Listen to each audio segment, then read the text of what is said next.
Je vais procéder à l'appel. Marie-Dolores Angulo. Jean-Gilbert Lapsal. Lynn Baraduc. Jean-Claude Bernard. En retard. Eliane Béron. Dominique Cavaillol.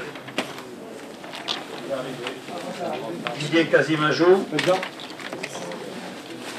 Jean-Jacques Châtelier. Présent. Lionel Cholon. Chandray Clamour.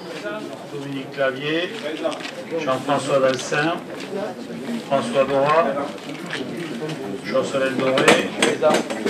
Yann Doro. Bernard Dréau. Daniel Dubourg. Philippe Dubourg a donné procuration à Patricia Peigné. Laurence Ducos. Dominique Faubé. Pascal Rappé. Christine Forestier a donné procuration à Jean-Gilbert Lapsal. Marie Fortinon. Jérôme Gauthier. Marc Gauthier. Hervé Gilles sera en retard. Michel Latapi, il arrive. Corinne Loland. Jean-Pierre Manceau. André Massieu. Laurence Meunier. Guy Moreno. Patricia Peigné. Jean-Marc Pelletan. Anne-Marie Penaud. Jean-Claude Pérez. Maggie Peyronin.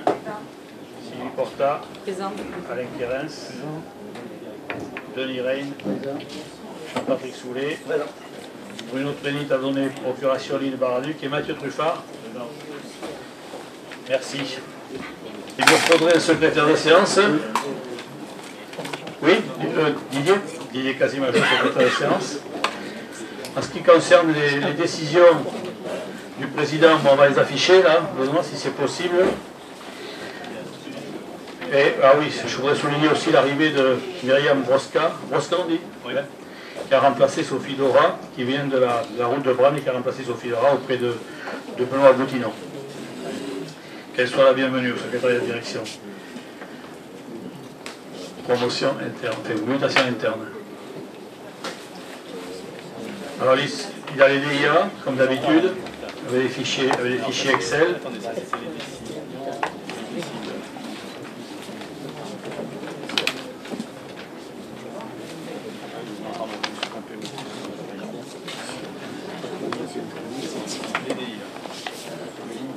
Voilà, les DIA, comme d'habitude, qui sont à votre disposition. En ce qui concerne les régies de recettes, hein, on peut continuer sur les DIA. Elles sont à disposition de tout le monde, de toute manière. Elles ont été envoyées.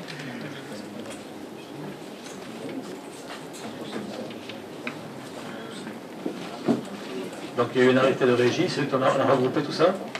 On a regroupé toutes les régies de telle manière à ce qu'il y ait beaucoup plus de lisibilité. Après, dans votre convocation, je crois qu'il y avait une bêtise qui s'était glissée là, en ce qui concerne le tableau des arrêtés. Hein. Il n'y a pas eu de délégation de fonction et de signature à ce jour. Hein. Soyez rassurés, c'est une erreur qui s'était glissée dans le tableau. Après, en ce qui concerne le marché entretien de réseau eaux usées, eaux pluviales, l'entretien des bacs antérieurs de ménagères attribué à la populaire pour un montant de 14 430, plus particulièrement les bacs enterrés de Cagnac. Un an, reconductible 2 fois, par tacite reconduction, ce qui fera 3 ans.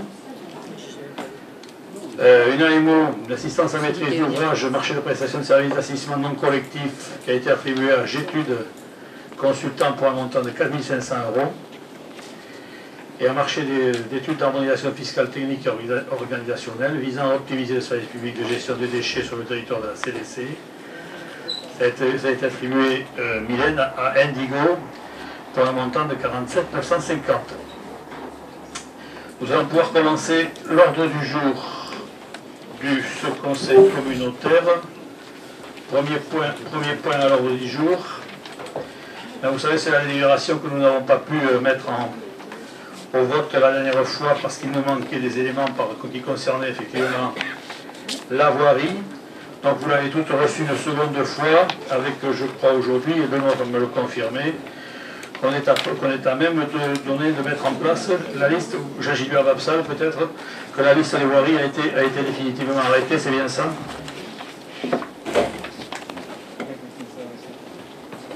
Oui, mais moi je ne l'ai pas eu, c'est bizarre, cette liste-là. Mais je pense que déjà, c'était la préparation qui avait été faite. Restaient les 4 communes en question qui posaient problème. Donc, je ne sais pas où ça en est, Monsieur le Président, par rapport à cette décision. Ils ont été arrêtés définitivement cet après-midi. Ah ben voilà. On est aujourd'hui effectivement prêt à voter effectivement cette modification de l'intérêt communautaire. Et plus particulièrement, en ce qui concerne la voirie, Benoît va vous afficher ça. On a eu tous les retours. De toute manière, bien entendu, s'il y avait des choses à rajouter, on prendrait les délibérations nécessaires pour pouvoir effectivement améliorer cela. Ce qui est important à retenir, c'est que nous avons tenu compte de toutes les remontées de toutes les communes. Je pense que ce n'est pas la peine de passer toutes les communes, on a eu le retour. Hein. Si, alors peut-être, il y avait encore quelques communes donc, qui ont fait l'objet d'ajustements cet après-midi, puisqu'on a tout revérifié. Je vais vous dire ce qu'on a modifié dans le tableau par rapport à ce que vous avez reçu le vendredi. Ça a fait l'objet d'une vérification générale, correction d'erreurs, mise en cohérence avec la liste des tableaux de classement des communes sur des noms qui étaient peut-être, il y avait des écarts.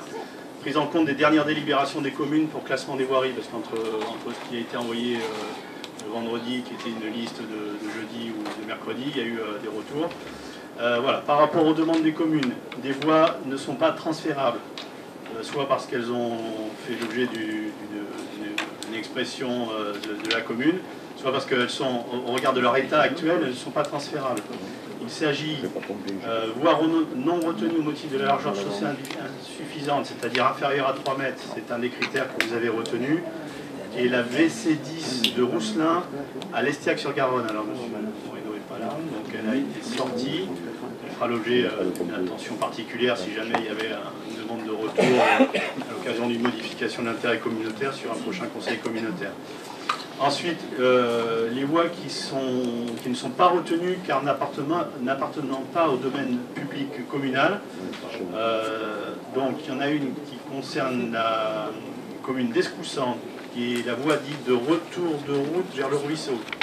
C'est bien ça, pour 138 mètres linéaires à Escoussan. Le Châtelier confirme. Donc elle est sortie du tableau, elle ne sera pas transférée. Ensuite, c'est deux voiries qui concernent la commune de Poninsac et qui s'avèrent être visiblement des voies départementales. Allée de Coudane. Oui, une voie départementale et un lotissement. Voilà, une voie à lotissement et une voie qui était encore faisait partie de la voirie départementale. C'est-à-dire l'allée de Coudane pour 606 mètres linéaires à Poninsac et la rue du Port pour 164 mètres linéaires à Poninsac. Alors, petit détail, il y avait une autre modification, il y avait une erreur de la VC 110 du Roy,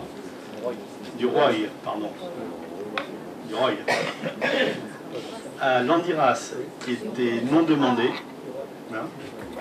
Donc on l'a sortie parce qu'elle devait apparaître sur la liste également. Et l'intégration des closettes qui a fait Clausette. Excusez-moi, pas de Landiras, excusez-moi. Pour 559 mètres à Landiras. Suite à la délibération de classement. Donc cette voie est intégrée. Est-ce qu'il y a d'autres remarques? Oui, monsieur Truffard. Oui, pour Budos, concernant la longueur communale, s'il vous plaît. Laquelle? La longueur totale ou la transférée? La totalité. La totalité. Et du coup, le tableau, Le même tableau que ça, mais pour Budos. Oui, je l'ai bien. Est-ce que vous voyez assez? 7000. C'est ça que vous vouliez voir, monsieur Truffard? Pour lumière. 7824. La longueur. Merci. Dans les communes, non. 7932. 7824. Longueur. 25 998 en surface. Il y a une difficulté particulière? Ça correspond... Bon, est-ce qu'il y a des remarques particulières quant à cette délibération que vous avez déjà effectivement pu voir le dernier au conseil communautaire sur l'intérêt communautaire? Comment? Oui. La délibération porte uniquement sur la voirie communautaire? Sur la totalité, mais c'est la première de la délibération que nous avons mise effectivement Non, mais quand vous dites à l'appréciation. la Non, mais vous l'avez déjà eu, non, mais on est bien d'accord, elle porte sur l'intérêt communautaire en général, tout à fait. Tout à fait. Oui, on l'avait retiré la dernière fois. Vous vous rappelez qu'on l'a retiré la dernière fois, on avait des problèmes de voirie, c'est pour ça qu'on est revenu sur la voirie par rapport à ça. Maintenant on la remet. Non, parce qu'il peut y avoir confusion avec Non, mais on est bien d'accord là-dessus, on est raccord, Dominique. C'est très clair. Est-ce qu'il y a des remarques là-dessus, sur l'intérêt communautaire en général? Qui est contre cette délibération? Monsieur Cholon, Monsieur Rappé, Madame Penaud, Monsieur Cavaillol, Monsieur Truffard, alors derrière je ne vois pas, Monsieur Manceau et Madame Peigné, qui s'abstient. Je considère que cette délibération est adoptée. Alors, Madame Peigné, Madame Penaud, Monsieur Cavaillol, Monsieur Manceau, Monsieur Rappé, Monsieur Truffard, Monsieur Cholon et Monsieur Clavier. Pas d'abstention, mais tout le reste est pour. Deuxième délibération, Patrick Soulet, ce qui concerne donc l'administration générale. En fait, c'est pour entériner la modification des représentants de la commune de Net. Donc, on entérine M. Jean-François Dalsen qui devient titulaire et M. Pierre Laïto qui devient suppléant au sein du CIAVE. Donc, ça modifie les représentants de la communauté de communes. Donc, on prend une délibération en ce sens. Voilà, c'est tout simple. C'est tout simple, mais bon, il faut prendre cette délibération. Est-ce qu'il y en a qui voient des inconvéniences que M. Dalsen et M. Laïto soient maintenant représentants de la communauté de communes au CIAVE? Non. Est-ce que vous êtes d'accord pour qu'on puisse voter en main levée ou est-ce que on passe? Non. Non. Non. On est bien d'accord. Alors, qui est contre cette délibération? Qui s'abstient? Et en plus, on est tous d'accord. Merci. Merci. Mais bien sûr que ça arrive, c'est normal. Alain Kerens. Donc c'est la même procédure, il faut désigner donc des représentants titulaires et suppléants au syndicat de déduction d'eau potable et d'assainissement de Langoiran. Donc vous avez... Saint-Brice d'abord. Pardon, oui, de Saint-Brice d'abord, je m'oublie. Donc concernant la commune de Domaine, donc Philippe Espenon et Pierre Laïteux, Fabien Rapin et Claude Caminade. Concernant la commune de Donzon, Marie-Josée, Iné Vinkel et Monique Gaudin suppléante, et Alain Kerens titulaire, et Annie Lacoste suppléante. On est dans le même principe de vote, de toute manière, dont je le rappelle, mais je vous propose effectivement, si vous en êtes d'accord, de voter à la levée là-dessus. Qui est contre cette délibération? Qui s'abstient? Merci beaucoup. Cette fois-ci, donc c'est bien le syndicat de potable et d'assainissement de Langoiran, donc les titulaires, donc Pierre Guénan, Daniel Boucher, Nathalie Chagnot, Louis-François Scheffer, et suppléant, donc Laurent Fourcade, Marie-Pierre Béculot, Jean Gauthier, Bernard Reynaud, respectivement pour l'Estiac et Paillet. Pas de problème là-dessus. Je vous rappelle effectivement les règles, toujours pareil. Si quelqu'un n'est pas d'accord, on va passer au vote en bulletin secret. Pas de problème par rapport à ça. Qui est contre cette délibération? Qui s'abstient? Merci beaucoup. Révision et adoption d'autorisation de programme et de crédit de paiement. Ça concerne plus particulièrement le programme qui avait été mis en place et voté pour le PLU, c'est ça Benoît, hein, où nous avions en effet mis en place le PLU pour un montant de 500 000 €, ne sachant pas ce qu'allait donner l'appel d'offres. Il se trouve que l'appel d'offres est arrivé à 349 000 397,05. Il faut donc effectivement abonder cela, c'est cela? On va réduire. Réduire et regarder la répartition sur 2018, 2019 et 2020. Voilà, donc c'est simplement de mettre en adéquation notre programme et crédit de paiement en fonction de l'appel d'offres qui a été réalisé. Puisqu'il avait été réalisé il avait été prévu à hauteur de 500 000, c'est ce qu'on trouvait et ce qu'on pouvait voir dans toutes les collectivités qui avaient à peu près des PLU de notre dimension, mais il se trouve que là, on a eu une agréable surprise en passant l'appel d'offres, il est tombé à 349. Est-ce qu'il y a des remarques particulières? Oui. Oui, juste une question. On est sûr qu'il n'y a pas de frais annexes qui vont venir, ou de frais supplémentaires qui peuvent se gréver, journées d'études supplémentaires. Donc est-ce que c'est pertinent d'ajuster au sens du frais? Alors je ne sais pas, la réponse peut-être du technicien Benoît là-dessus. Non, en effet, on n'est pas totalement sûr. Maintenant, il y a quand même beaucoup de réunions prévues dans le marché. Non, c'est juste une remarque. Oui, si vous permettez, je pense qu'on risque d'avoir un ajustement dans le cadre d'une extension qu'on a envisagée donc pour l'étude diagnostique Habitat. Si vous vous souvenez, en commission, on a évoqué ça par rapport aux communes de Barsac et de Prégnac, qui souhaitaient donc faire des OPH, et donc on n'a pas d'estimation encore du bureau d'études, mais voilà. Si on avait eu un estimatif, on aurait peut-être pu l'intégrer là d'ailleurs, en modifiant les montants. On reviendra devant le conseil. Il faudra revenir devant le conseil. Oui, là on est au plus juste et on correspond à la réalité, on colle à la réalité, c'est factuel. Si elle a besoin, effectivement, on reviendra devant le conseil, il faut que chacun ait ça en tête. On va essayer de faire coller, et on est vraiment là sur de la réalité. Et on vous dira quand on aura, au niveau du volet habitat, le montant définitif, on reviendra. Je préfère qu'on revienne vers vous pour le valider. Voilà. Est-ce qu'il y a d'autres remarques? Qui est contre cette délibération? Qui s'abstient? Merci beaucoup. Philippe Debourg devrait présenter les créances éteintes là. Donc c'est moi qui vais les présenter. Ce qui concerne le budget principal.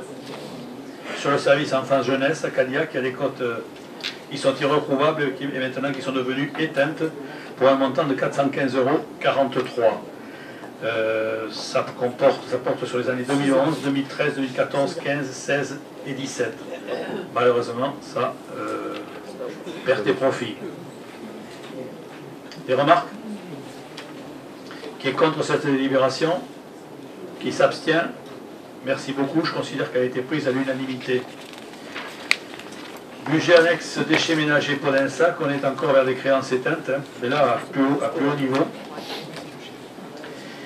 On verra aussi sur Garonne aussi, on est sur des montants plus élevés. Depuis 2011 jusqu'à 2018, on est à 3457,78. Donc la trésorerie nous demande effectivement, là c'est pas des non-valeurs, attention, les non-valeurs, il y a encore quelques possibilités de recouvrer. Est-ce que la créance éteinte, généralement c'est éteint par un juge, sur ordonnance du juge, lorsqu'il y a du surendettement plus particulièrement. Qui est contre cette délibération, numéro 7? Qui s'abstient? Merci beaucoup. Et budget ordures ménagères Garonne, on est sur 6253 de 2013 à 2018. Là aussi, ce sont des créances éteintes avec les difficultés que rencontrent certaines personnes et les surendettements. Qui est contre cette délibération? Qui s'abstient? Merci beaucoup. Je considère qu'elle est adoptée à l'unanimité. En ce qui concerne donc la délibération numéro 9, Benoît, il s'agit effectivement d'un dépassement, mais qui est lié aux communes de l'Estiac-Garonne suite aux travaux qui ont été réalisés par rapport aux catastrophes naturelles. Et vous rappelez le fameux orage du 24 juillet 2015, c'est ça? 14. Alors là, il ne s'agit pas en réalité d'une dépense supplémentaire, puisque c'était un devis dont on avait connaissance. C'est malheureusement, je vais dire simplement, une erreur d'écriture dans le budget initial. le budget principal, où il y a une partie de la somme qui n'avait pas été prise en compte. Voilà, donc il faut maintenant réajuster au niveau du montant global de ces travaux pour la somme qui vous est affichée ici. 5318, ça concerne plus particulièrement l'étude géotechnique qui a été faite par Antea Group. Est-ce qu'il y a des remarques particulières? Sachez que ce dossier qui a été un peu long, mais maintenant est terminé, et pour les représentants des communes considérées, je pense que les choses sont réglées. Oui, Benoît.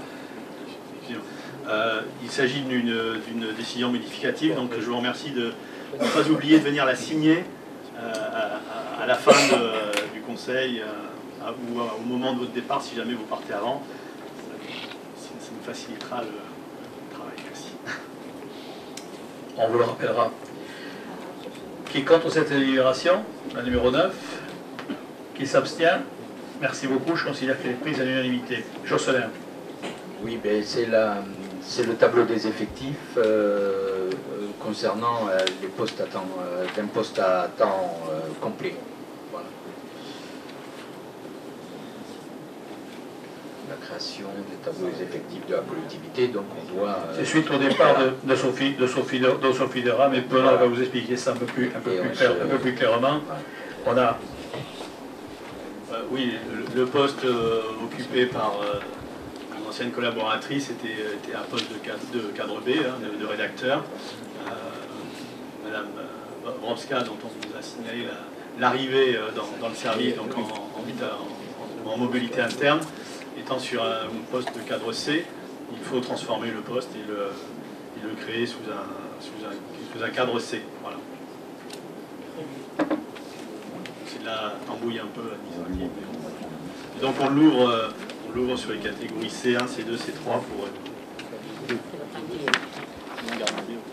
Oui, juste une précision, là, vous nous avez donné le tableau des effectifs personnels sur lequel figurent 124 postes, donc 15 vacants. On peut avoir une explication à quoi correspondent les 15 vacances indiquées sur le tableau?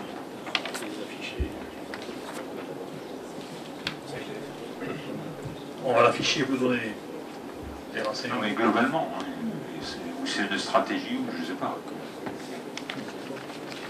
Une explication poste par poste peut-être. D'une manière générale, la stratégie, c'est on a fermé un maximum de postes vacants. Néanmoins, je cherche pour me remémorer. Où est-ce que c'est marqué? Vacants, voilà. C'est pour éventuellement se garder des marges de manœuvre sur des postes qui devraient être créés. Il y en a 15 au total, je n'ai pas... Oui, j'ai compris. Oui, je fais confiance, mais je n'ai pas conscience du nombre. Coordinateur périscolaire éducatif, pourtant celui-là il est occupé... ah oui, parce qu'il n'est pas occupé par... C'est des postes qui ne sont pas forcément occupés par des titulaires. Par des contractuels. Ce sont des contractuels, voilà. Tant que je me remette un peu... le coordinateur du temps de France également. Ok. Là, non, il est coordinateur petite enfance, c'est pas un contractuel. Non, il y a une erreur là. Par exemple, le 77, la coordinateur petite enfance, c'est pas un contractuel. Ce sont des titulaires, donc il y a des erreurs dans le tableau. En effet, on le remercie, on le reprendra, on le regardera. Oui, je vous remercie. On le fera surtout passer une fois que les coquilles auront été sorties. Et sachez qu'aujourd'hui, sur ce poste-là, il n'y a pas de création de poste proprement dit. Voilà. Qui est contre cette délibération, numéro 10? Qui s'abstient? Merci beaucoup. Je considère qu'elle est prise à l'unanimité. La 11, Jérôme Gauthier. Donc, première délibération, la 11, il s'agit donc, vous voyez, d'autoriser le président à signer donc, une convention cadre. En fait, la méthodologie donc, que nous avons construite progressivement, il s'agit même de construire peu à peu ce genre de choses. L'idée, c'est donc de délimiter des partenaires et ensuite donc, de conventionner avec eux en permettant de voir comme ça quel est le rôle de chacun, le rôle de la collectivité et le rôle du partenaire. L'idée est encore une fois de construire la politique culturelle sur le territoire on peut la construire que si on planifie les choses à la fois dans le temps, donc sur une convention de 3 ans, et à la fois dans l'espace, ça permet de mieux répartir le rôle. C'est aussi ça. C'est à ça aussi qu'aboutit le diagnostic du BIC et la mise en place donc, sur laquelle nous avons travaillé dans la précédente commission culture pour définir justement qui fait quoi. Et la première chose. Et le premier partenaire donc identifié, c'est la Forge, tout simplement, puisque par le biais, on l'avait vu, de spectacles proposés type enfant-jeunesse, la communauté des communes, donc en clair, propose des spectacles enfant-jeunesse dans la salle de spectacle de la Forge. Et donc l'idée c'est de proposer à la fois au président d'avoir une convention cadre pour signer avec différents partenaires. On peut imaginer que les prochains partenaires seront le cinéma Lieu, le Château Cadillac par exemple, ou d'autres partenaires après. Donc ça a vocation à se décliner aux partenaires identifiés. Et là la première étape, le premier étage de la fusée, c'est signer un partenaire donc, avec la Forge pour la mise en place de ces spectacles qui auront lieu donc sur la saison 2018-2019 en réalité. Là, je rappelle donc l'entrée, c'est l'entrée publique jeune qui a été choisie pour ce partenariat. Merci Jérôme. Est-ce que vous voulez d'autres précisions? Oui. Oui, je vais intervenir parce qu'il y a trois délibérations qui concernent la culture. Je crois qu'il y en a 2 autres derrière sur des demandes de subventions. Des subventions pour l'année 2019. Je voulais savoir un petit peu c'était quoi l'enveloppe globale de la culture et quel projet culturel à la CDC, parce qu'aujourd'hui on vote des engagements, mais on n'a pas d'enveloppe globale sur ce point-là et on n'a pas une orientation qualitative sur ce que vous voulez faire. Est-ce que vous avez des explications? Donc le budget, évidemment, il n'est pas voté comme tu le sais, bien sûr, mais si tu regardes... Je le sais, c'est pour ça que je m'inquiète. Non, pas inquiété. Dans la délibération suivante, je crois que c'est la délibération suivante, il y a affiché un chiffre théorique de 245 000 €, je ne sais pas si tu as fait attention, non, ça veut dire, voilà théoriquement, puisqu'on est obligé d'afficher une somme globale pour demander des subventions ensuite de fonctionnement au département. Notamment. Voilà une estimation qui est basée sur l'estimation du budget 2018, tout simplement. Mais ça veut dire qu'il y a quand même 2 ou 3 décisions qui sont actées qui vont l'être, qui engagent un budget plus global. Je ne fais pas de ligne à ligne, c'est-à-dire aujourd'hui, je constate, mais c'est normal qu'on ait une politique culturelle, ça nécessite un budget. Quelle est l'enveloppe globale budgétaire qu'on attribue à la culture, ou quelle est au moins l'orientation budgétaire, parce que là on fait du ligne à ligne. Je l'ai dit, 245 000 €, c'est le budget culture de l'année 2019. Oui, c'est l'estimation. Hein. 245 000 €. Y compris rue. Oui, 240, c'est écrit dans la délibération. C'est 245 000 €. Parlez du budget culture global de la CDC. Oui, y compris la médiathèque. Ah non, service culture hors médiathèque, effectivement. Pas fonctionnement médiathèque, là on est hors médiathèque. D'accord. Ok. Bon. Sur la délibération numéro 12, vous avez un chiffre de 245 qui comprend aussi le chiffre que vous avez dans la délibération numéro 13. Hein. Donc il ne s'ajoute pas, mais il vient effectivement. J'ai bien avoir des précisions, j'ai retenu 245 000 €. Tout à fait. Ouais. Bon, en ce qui concerne donc cette première délibération numéro 11, est-ce qu'il y a d'autres remarques particulières là-dessus? Je vais vous la proposer au vote. Qui est contre cette délibération? Qui s'abstient? Merci beaucoup. Je considère qu'elle est prise à l'unanimité. On continue, Jérôme, en ce qui concerne donc la délibération numéro 12, qui a déjà été bien. Les demandes de subvention. Donc la première demande de subvention envoyée au département à hauteur de 12 000 €. Il s'agit donc d'une délibération pour le fonctionnement du service culture. Hein. Ce n'est pas pour un projet celui-ci. Donc pour la saison culturelle, si vous voulez, de la communauté des communes, pour information, donc pour essayer d'obtenir ces sommes-là et les sommes qui vont être fléchées dans la délibération suivante également. Donc j'ai rendez-vous le 22 novembre avec la directrice du service culture de la région, parce que la région a mis au point des nouveaux critères qui vont être votés dans les semaines qui viennent. J'étais à la conférence territoriale la semaine dernière et donc on a pris rendez-vous pour le 22 novembre pour défendre donc justement cette subvention. Et de la même manière, donc le lendemain, le 23 novembre, c'est un hasard, j'irai rencontrer donc Isabelle Expert, qui est la vice-présidente du service culture au département, pour aussi défendre ces demandes de subvention que vous voterez ce soir. Donc à ce budget, bien entendu, vous l'avez compris, hein, il faudra défalquer les subventions que nous obtiendrons au fur et à mesure du montage des dossiers. Pour la petite idée, ruez-vous, c'est à peu près 50 à 60 000 € de subventions. Délibération numéro 12, là, est-ce qu'il y a des remarques particulières? Oui.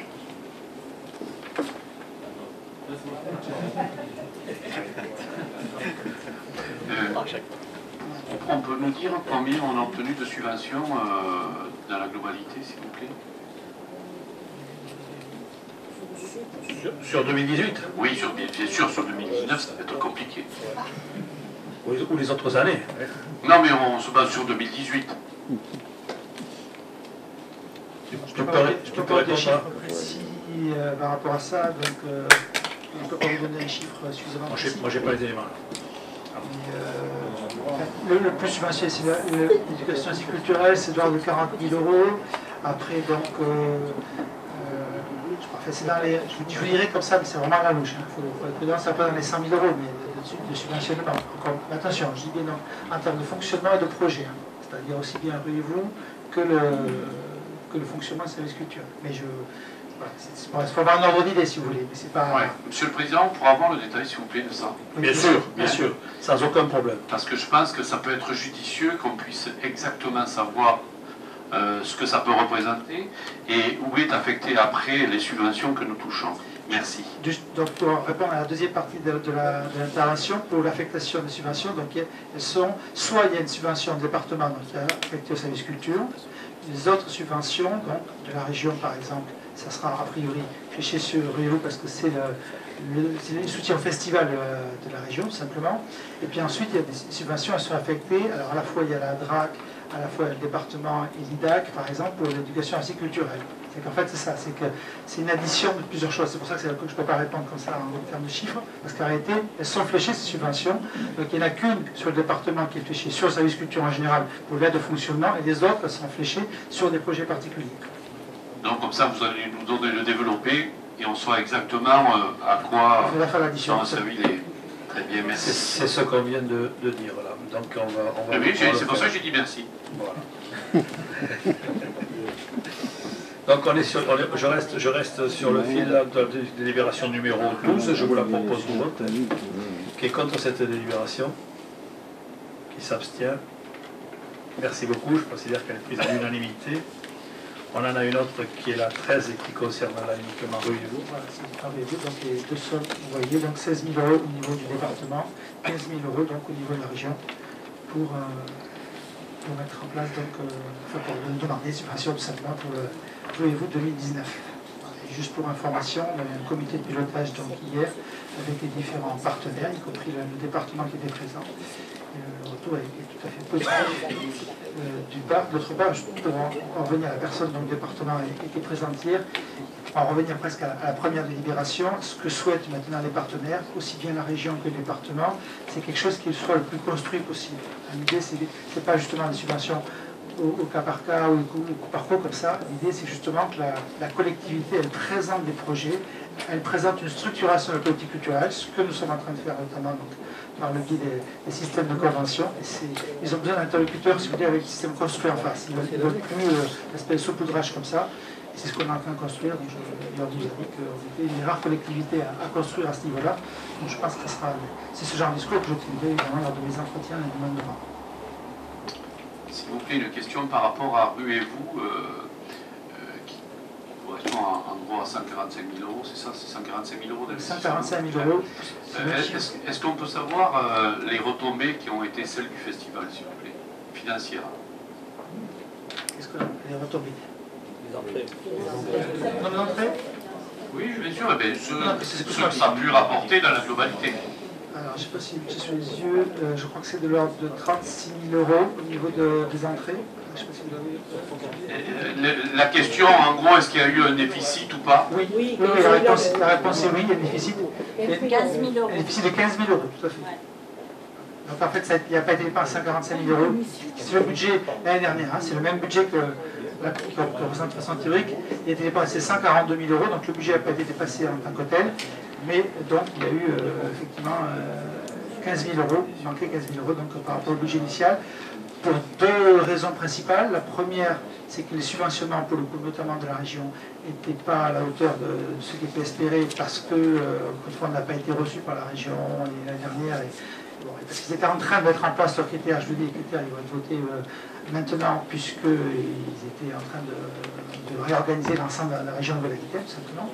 Et puis la deuxième raison, c'est qu'on avait budgété davantage au niveau des sponsors, hein, c'est-à-dire au niveau des aides à ce niveau-là, les partenariats, et ces partenariats sont révélés plus décevants que l'on avait imaginé.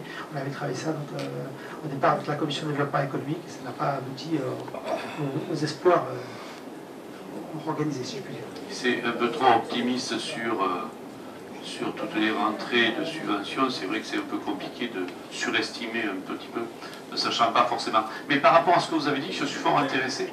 Parce que quand vous présentez les choses en disant que c'était pas à la hauteur de vos attentes, c'est souvent ce que me disent les associations aussi, par rapport à la CDC. C'est pas forcément à la hauteur de nos attentes. Justement, on est en train de... Il y a des politiques, il y a des statuts qui ont été votés, je ne sais pas si ça va être validé ou pas, hein, les statuts, donc, dans les statuts, il y a aussi des définitions, des choses qui ont été posées pour la culture que pour le reste. Mon cher Dominique, je te réponds quand même. Donc, il y a eu des statuts qui ont été posés dans les statuts, et à partir de ce moment-là, les critères ont forcément changé au niveau de l'association ou autre chose, on verra bien. Il y aura une commission qui va se réunir pour redéfinir ça, mais les statuts, ils posent des choses, ils font que ça évolue hein, par rapport à ce qu'on peut avoir par rapport à ce qu'on pensait. Bon, compte tenu de ce qui a été demandé, de ce qu'on va fournir, oui. Est-ce qu'il y a encore des remarques? Oui. Je pense que ça aurait été plus clair de présenter...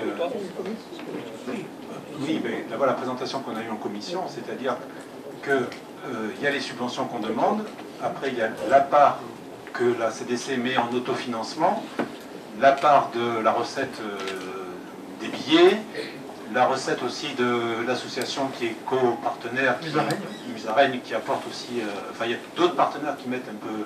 La CAF qui intervient pour un autre projet, etc.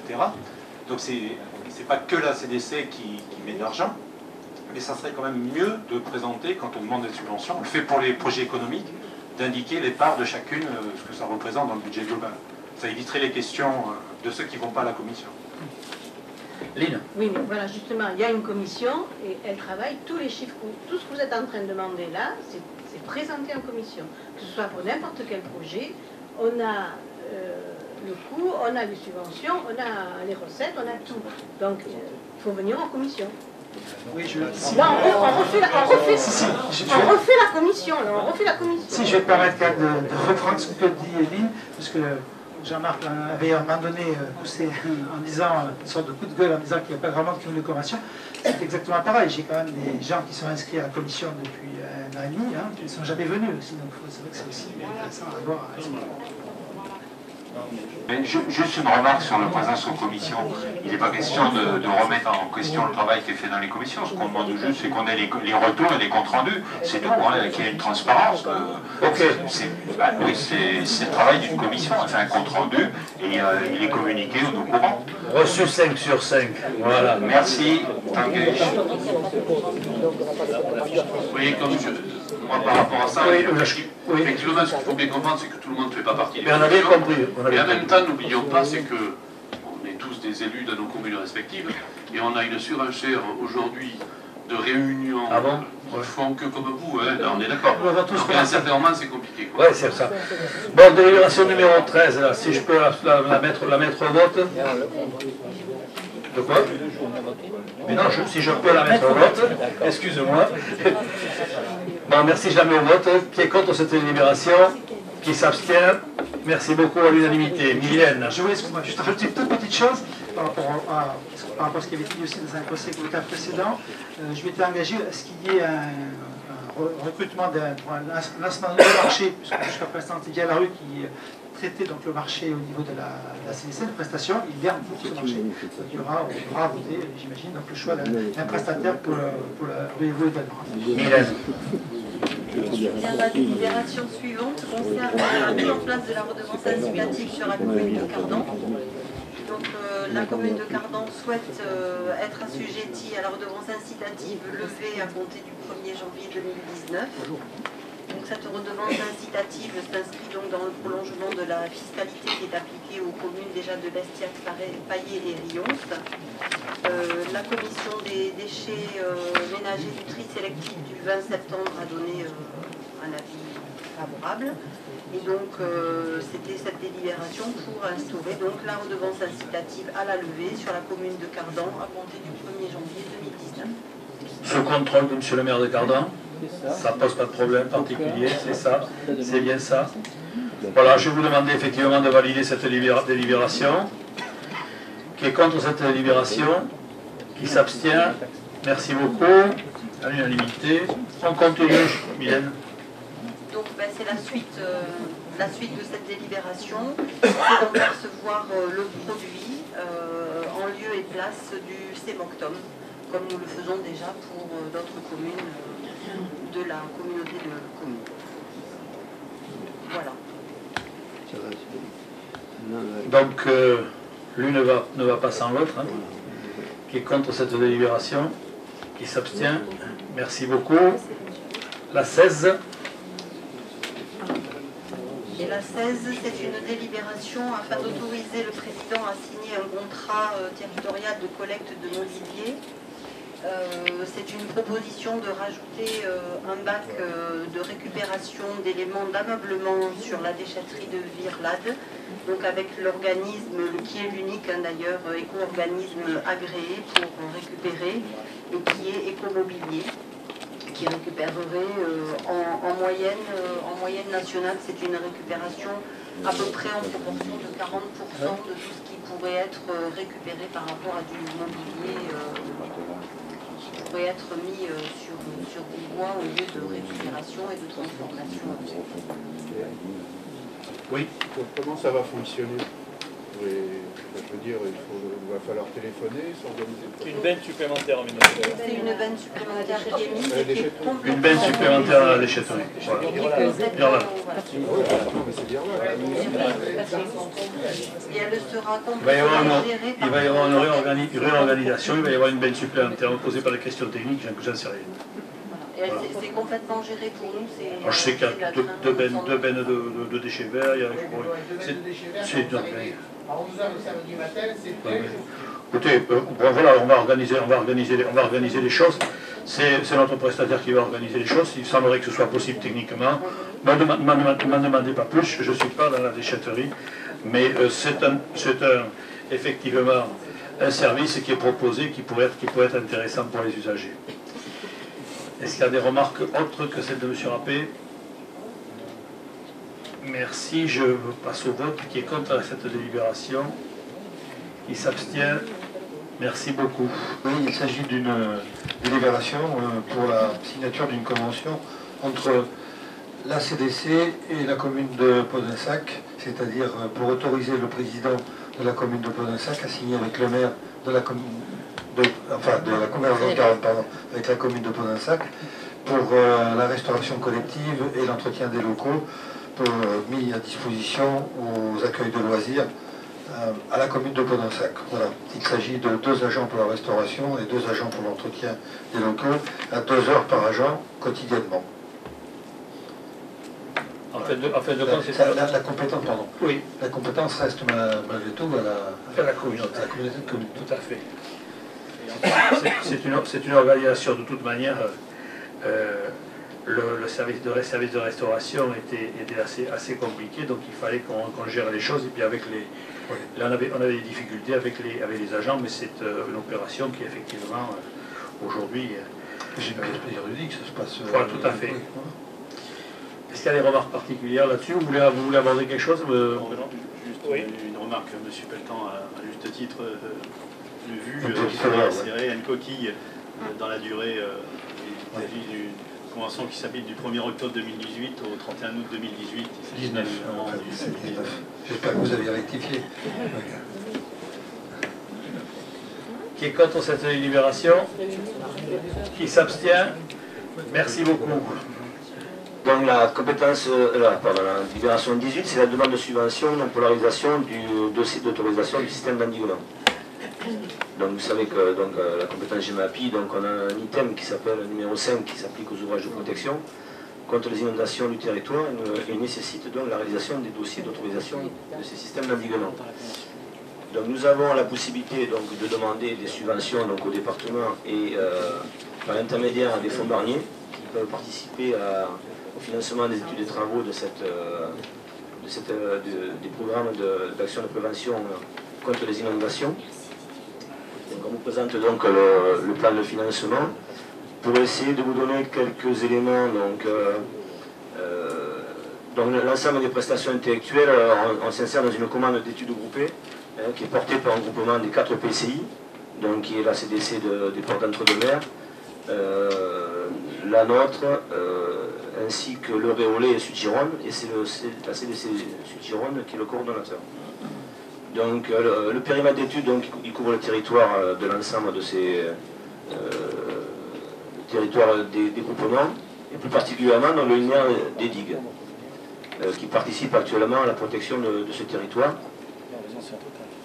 Donc chaque CDC est concerné par cette commande, est porteur de la compétence GEMAPI, mais non, pour l'instant, on n'a pas défini avec certitude les systèmes d'endiguement à reconnaître d'intérêt général sur notre propre territoire. Donc les prestations qui vont être dans le cadre de cette étude, donc il y a 7 blocs. Dans un bloc, le bloc 1, c'est la réalisation d'inventaire faune, flore, habitat. Ensuite, un bloc 2, c'est relevé topographique. Bloc 3, relevé géotechnique. Bloc 4, la maîtrise foncière. Le bloc 5, l'étude de danger. Le bloc 6, l'étude d'AVP et des cohérences avec le PAPI. Et le bloc 7, donc le montage des dossiers réglementaires, les concertations et la concertation. Voilà, donc tous les 156 408 euros donc, correspondent à notre territoire, à l'estimation de cette prestation. Donc on demande donc 50% de la part des fonds Barnier et 20% 46 pour le département, et il nous restera à charge donc 29% 54.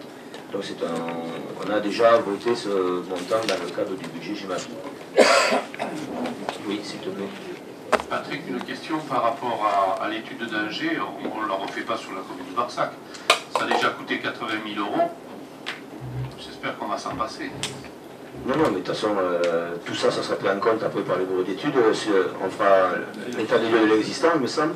Et puis, si effectivement on peut refaire tout les dangers, enfin, c'est clair. Je pose une question. Mais ce serait dommage qu'on dépense 2 fois pour la même chose. Ben, je pense qu'on y a pensé, il faut en essayer, je pense. Non, mais je pose la question. Oui, non, Dominique, je te réponds. Que tout le monde soit au courant. On y a pensé. Très bien. Voilà, parce que ce montant, en fait, c'est le montant maximum qu'on peut pas bénéficier d'un maximum de subventions. Bien sûr. Il y a l'étude de Barsac là-dedans ou pas? Ah, dedans, bien sûr. On a tout compris, comme si ça n'était pas parti. Ensuite, on détaillera en fonction... S'il y a, autrement dit, par rapport à ce qui est demandé par les services de l'État et autres, s'il y a effectivement des éléments qui sont à reprendre ou qu'on peut reprendre dans l'étude de Barsac, ce sera fait, bien entendu. Le seul problème, c'est que vous savez que des fois, c'est un peu compliqué d'arriver à faire que certaines... Elle date de quand cette étude, monsieur le maire? 2 ans, 3 ans. Donc on a mis aussi dedans parce que vous savez que l'État change tous les mois sa réglementation, mais il y a sûrement des choses à revoir et à reprendre. Donc on regardera ça, et ça, en fin de compte... Donc là, ce qu'il faut regarder, c'est le reste à charge de la CDC qui est de 30%. Est-ce qu'il y a d'autres remarques là-dessus? Juste pour compléter Bernard, la commission ne sera réunie prochainement. On présentera le CTP, le dossier qui sera présenté par le groupement. Très bien. Qui est contre cette délibération? Bruno. Bruno 2, Bruno Trénit et Lynn Varaduc. Non, Bruno. Ah bon, Bruno, pardon.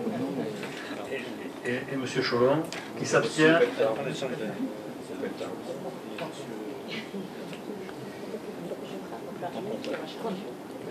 3, qui s'abstient. Monsieur Truffard, Monsieur Manceau. Je considère que la délibération a été prise à la majorité. On continue. Donc, la délibération suivante, donc, ça concerne l'approbation des statuts, la modification des statuts donc, du CIAVO, enfin, ça s'appelle plus CIAVO maintenant, puisque c'est le syndicat mixte d'aménagement du bassin versant de l'Œil et du Matelocher. Il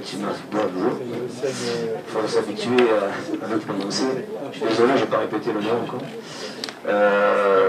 Donc en fait, la modification des statuts, donc on recentre les compétences du syndicat sur les items GEMAPiens, 1, 2, 5 et 8. Donc Voilà, donc ces statuts ont été votés par le conseil syndical. Donc maintenant on les soumet au conseil communautaire. Bon voilà, je crois qu'il n'y a pas de remarques plus particulières à faire, si vous en avez là-dessus. Non. Je propose de passer au vote. Qui est contre cette délibération? Bruno. Monsieur Pelletan. Lionel Cholon, non. Non. D'accord. Je suis contre le PI et pas contre le GEMA. D'accord, très bien, très bien. Parfait, on a toute l'explication.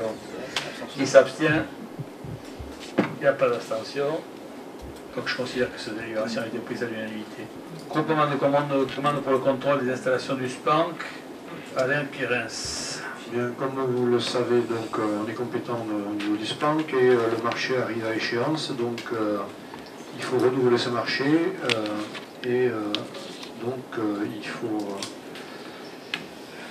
il faut donc adhérer à un groupement de commande puisque le SIA des Deux-Rives a demandé à être intégré à ce marché puisqu'il est plus compétent pour le SPANC que pour seulement 2 communes.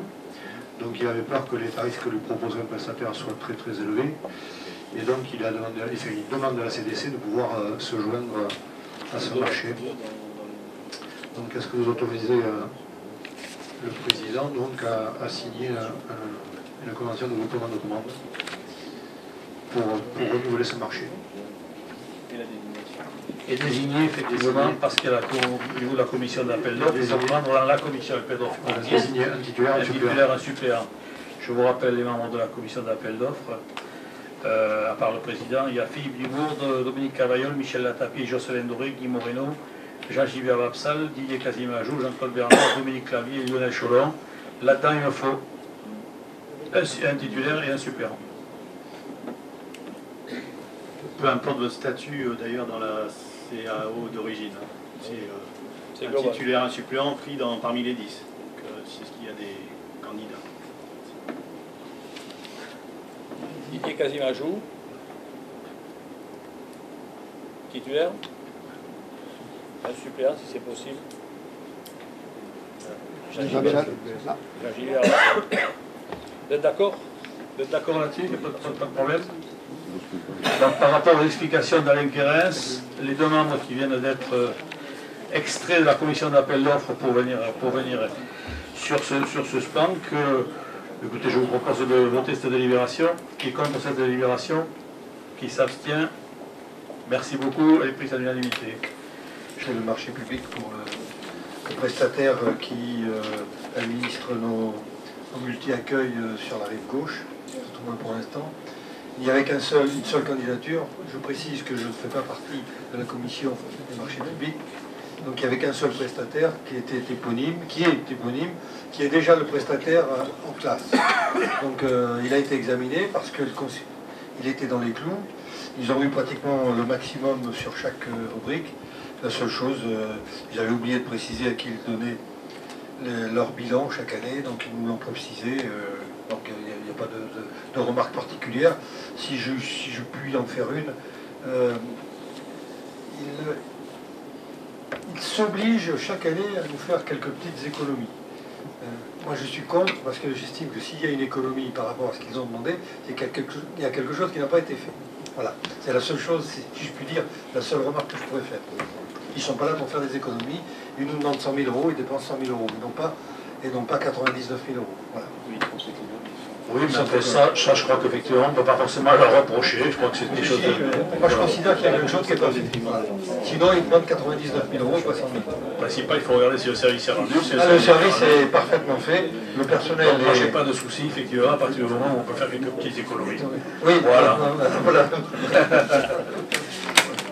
Donc, vous avez bien compris, éponyme sur les... C'est donc éponyme qui a été retenu pour le multi-accueil de la rive gauche. Je précise qu'ils étaient les seuls concurrents. Il n'y en a pas eu d'autres. Qu'est-ce qui veut intervenir? La dernière fois, il y en avait 3. Il y avait trois candidats. Il n'y en a plus qu'un. Peut-être qu'ils ont considéré que l'éponyme était trop fort pour pouvoir postuler. Est-ce qu'il y a des remarques là-dessus? S'il n'y a pas de remarques, je vous propose de passer au vote. Qui est contre cette délibération? Qui s'abstient? Monsieur Cholon. Et que Monsieur Cholon qui s'abstient. Je considère qu'effectivement cette délibération a été prise à la majorité. Règlement d'utilisation des ports fluviaux de Cadillac et Portes. Donc vous avez reçu effectivement le règlement. Je dois vous dire que ce règlement, c'est une inspiration des règlements que l'on trouve sur d'autres ports. Hein.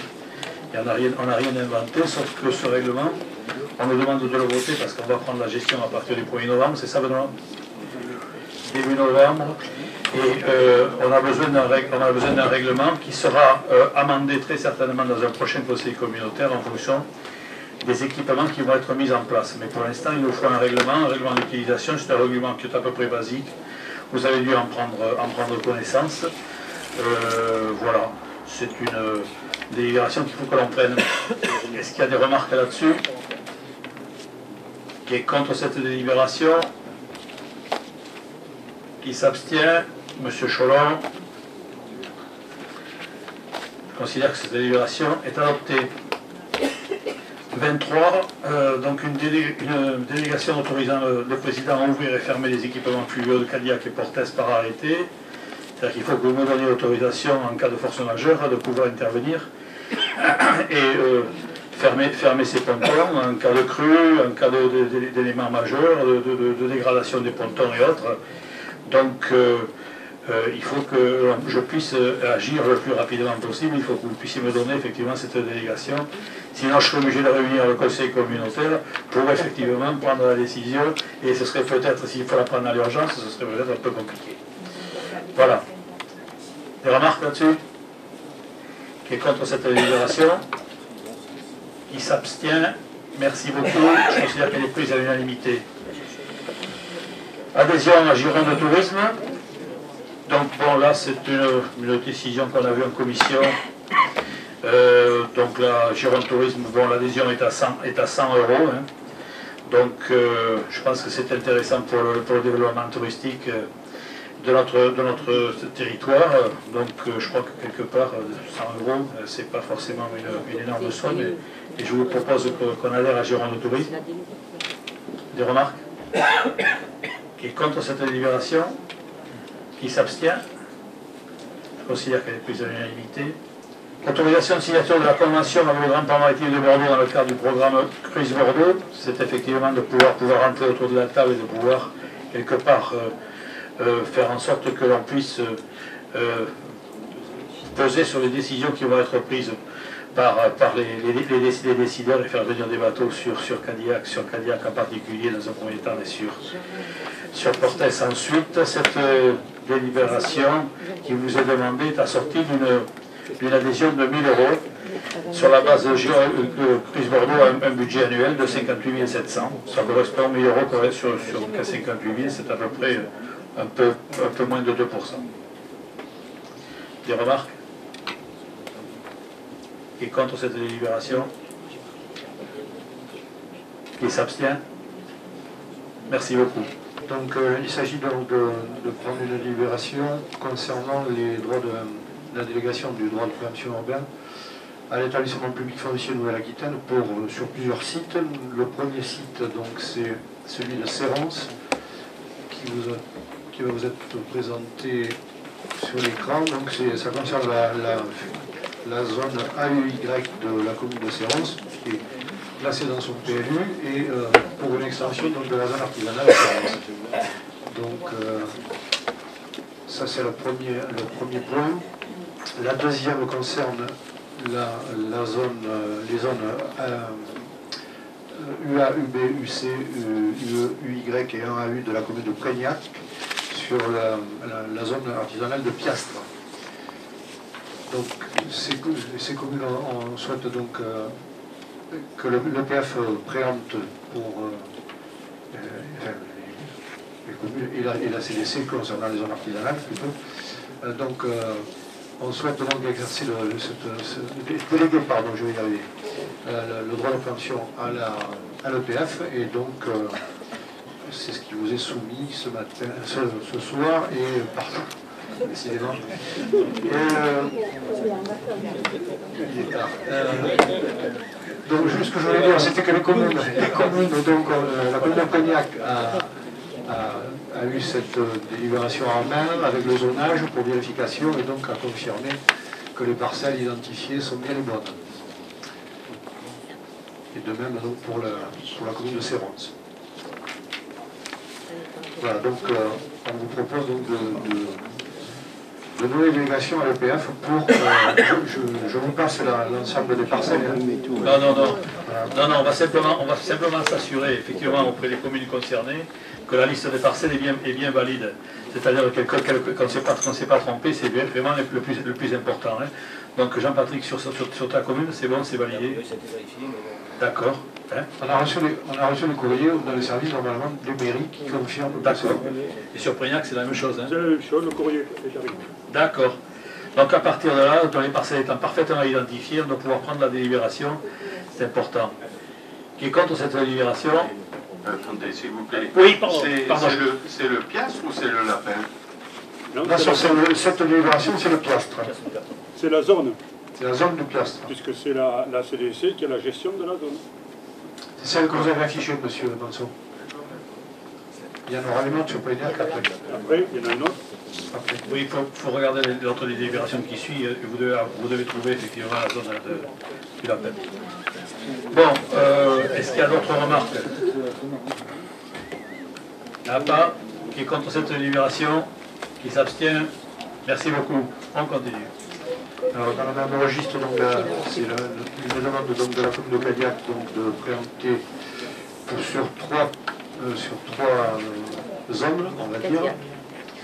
Donc, trois parcelles, il y a plus de 3 parcelles. Donc, la première partie, c'est sur la zone du A, avec des parcelles, il n'y a que 2 parcelles, A396 et A760. Ensuite, sur la zone du C, des parcelles section B202 et B680 et B221 et B656. C'est pareil, il y a des périmètres de réalisation qui sont notés sur la carte. Vous les avez sous les yeux.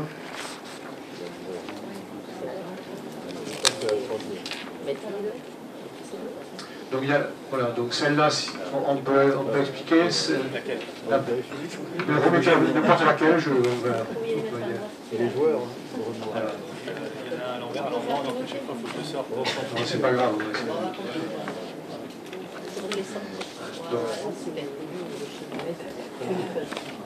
Donc celle-là, c'est celle qui est la parcelle qui est contre l'école privée Jean-Joseph Laplace. Voilà. Voilà, vous avez le carrefour et l'école privée Jean-Joseph Laplace, c'est la parcelle qui est entre les zones urbaines, on va dire, urbanisées. Très bien. Est-ce qu'il y a des remarques là-dessus, sur cette délibération? Ça, c'est l'espace Bardon-Lagrange. Ça, c'est l'espace Bardon-Lagrange, sur la route de Pont-Blanc, et l'autre, c'est l'ancien Petit Casier, dans le centre-bourg.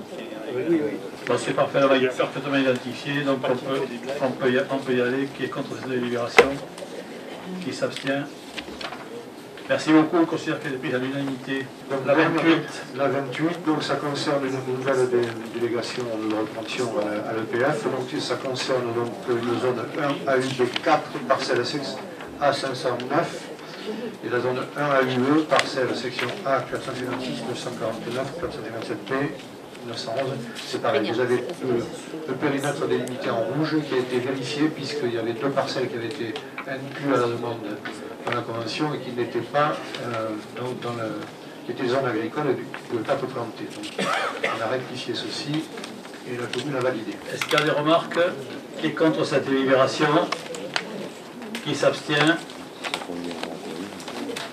Merci beaucoup. Je considère qu'elle a été prise à l'unanimité. Est-ce qu'il y a des questions diverses? Oui, monsieur Cholon. La première, c'est samedi 13 octobre, il y avait plusieurs élus qui ont répondu à l'appel du président du département pour manifester au siège du département à Bordeaux contre le projet de métropolisation de la Gironde.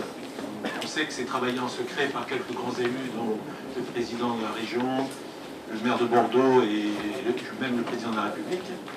Donc je crois que ce projet fait naître de grandes inquiétudes sur l'avenir du département en tant que collectivité avec l'intégralité de ses pouvoirs. Et donc, Monsieur le Président, je regrette que vous n'ayez pas souhaité relayer cet appel ce soir. on aurait pu voter une motion. Vous ne me laissez pas, effectivement. Je vous ai donné la parole immédiatement. Nous avons reçu chacun dans nos mairies une petite motion que je vais vous transmettre, que je vous invite à signer. Donc je serai le premier effectivement à signer. Donc vous avez dû la recevoir, cette motion, non? Oui. Non, mais attendez, M. Chalon est bien d'accord. J'allais relayer et je voulais simplement dire que ceux qui ne l'ont pas reçu, je suis en mesure de leur transmettre. Voilà, si c'est là, effectivement, le sens de votre questionnement, il n'y a pas de problème, et croyez-moi qu'effectivement, s'il y en a un qui est attaché au département, c'est bien moi, autant que vous. Et la deuxième chose, donc on a reçu les taxes d'habitation. Donc on a vu l'apparition des deux nouveaux impôts, l'impôt GEMAPI sur une colonne, l'impôt EPF sur une autre colonne. Et moi aussi, je me suis intéressé donc à la colonne intercommunale. Et c'est vrai que nous, j'avais déjà une demande que j'avais faite il y a un an ou deux. Ça serait la remise en place de l'abattement général de 10% sur la ligne intercommunale, comme c'était le cas au Coteau-de-Garonne il y a encore avant la fusion. Alors c'est vrai qu'avec la suppression de la taxe, c'est vrai que c'est un petit peu compliqué, mais moi je pense qu'on peut mettre effectivement à nouveau ce dossier sur la table de travail pour le budget 2019. C'est à la fin de l'année. Avant le an. C'était avant le 1er octobre. Et on avait pris la tâche des services de la DGFIP. On avait regardé, parce qu'on avait toujours cette question, on l'a pas oublié, elle est toujours en suspens. Et il s'avérait que c'était pas forcément opportun de la mettre en place cette année. Et donc on y travaille, on va y regarder pour voir l'impact que ça va avoir sur la compensation de l'État. Hein, puisqu'il n'y a plus de perception d'impôt, mais ce sera de la compensation par l'État. Et donc, si on avait diminué la taxe, la base, on risquait d'avoir une perte. Quand bien même, il n'y aurait pas eu forcément de recettes en face. Je ne sais pas si je m'exprime très bien, mais... c'est savoir à quelle année l'État va prendre en compte pour faire la compensation. Oui. On va le prêter en 2019 pour 2020. On va le prêter en 2019 pour 2020. Oui, mais... Vous avez des informations sur quelle année l'État va prendre en compte pour la compensation? Après, la compensation, on peut aller un peu plus loin sur la compensation. Moi, j'ai de grosses inquiétudes. De grosses inquiétudes par rapport effectivement à la masse des valeurs locatives et le sigma de ces valeurs locatives. Comment elles vont être mises à jour à partir du moment où est-ce qu'on va continuer à les mettre à jour ou pas, puisque l'État nous dit qu'ils vont nous rembourser à l'euro près sur l'année N-1.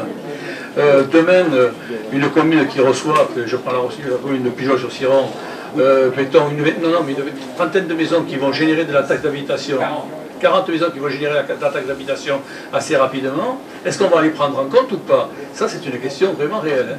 Ça, c'est vraiment une question réelle, il va falloir se poser des questions. Il va falloir qu'on demande aussi des réponses, parce que ça va mettre à mal tous nos budgets, cette histoire-là. Voilà. Comment on compense 22 milliards la baguette magique, personne là. Ouais. Il y a plein de tables non plus, il y a une neuf, on n'a pas compris qu'on... Ouais. Et là, ça va être... Franchement, bon, écoutez... Alors, on sait bien, on augmente le... Oui, mais t'as raison, Michel. C'est du dérivé, évidemment, pour compenser, mais on le travaille. C'est tout à fait ça. Je vous remercie.